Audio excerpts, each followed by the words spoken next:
बहुत समय पहले हिमालय की वादियों में एक छोटा सा गांव बसा हुआ था। उस गांव में आदित्य नाम का एक युवक रहता था। आदित्य मेहनती तो था, लेकिन हर बार जब वह कोई काम शुरू करता तो बीच रास्ते में ही हार मान लेता। उसे लगता कि किस्मत उसके साथ नहीं है।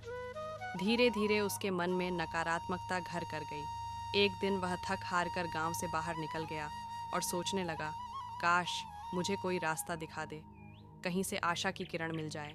चलते चलते वह पहाड़ों के बीच बसे एक प्राचीन शिव मंदिर पहुंच गया।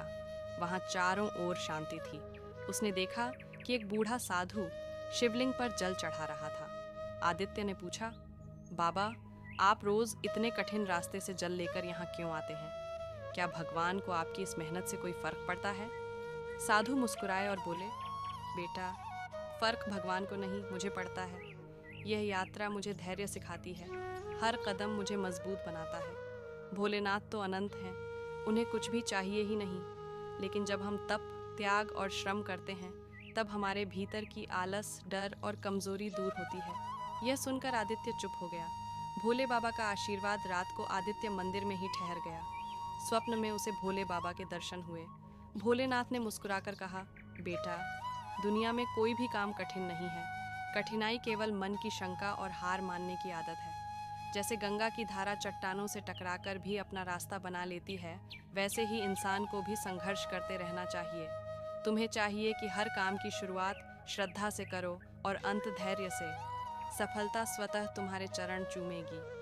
आदित्य जब सुबह उठा तो उसका मन बदला हुआ था। अब उसमें एक नई ऊर्जा थी। गांव लौटकर बदलाव आदित्य ने गांव लौटकर अपने खेत में काम शुरू किया।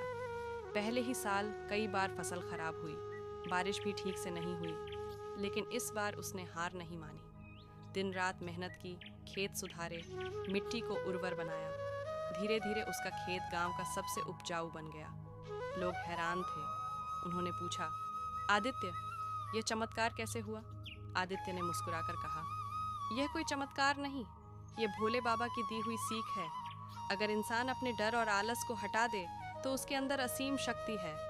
धीरे धीरे आदित्य का नाम पूरे इलाके में फैल गया। लोग उसे भोलेनाथ का सच्चा भक्त कहने लगे। 1. आशीर्वाद के लिए शिव जी अपने भक्तों को भक्ति, शक्ति, ज्ञान और शांति का वरदान देते हैं। 2. कष्ट दूर करने के लिए कहा जाता है कि भोलेनाथ की पूजा से जीवन के दुख, रोग और बाधाएं कम होती हैं। 3. सच्चे मार्ग के लिए शिव ध्यान और तपस्या के देवता हैं। उनकी उपासना से मन स्थिर होता है और जीवन में सही दिशा मिलती है। 4.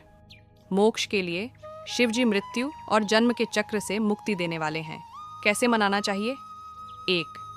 श्रद्धा और सच्चाई से शिव को भव्यता नहीं, बल्कि सच्चे मन की भक्ति प्रिय है। 2. AUM नमः शिवाय का जाप, यह महामंत्र है जो शिव का स्मरण कराता है और मन को शांति देता है। 3. बिल्वपत्र, बेलपत्र अर्पित करें। शिवलिंग पर जल, दूध, बेलपत्र चढ़ाना अत्यंत शुभ माना जाता है। 4. सोमवार व्रत, सोमवार शिव जी का दिन है। इस दिन उपवास रखकर पूजा करने से विशेष फल मिलता है। 5. ध्यान और भजन, शांत चित्त होकर ध्यान लगाना या शिव के भजन गाना भी उन्हें प्रसन्न करता है।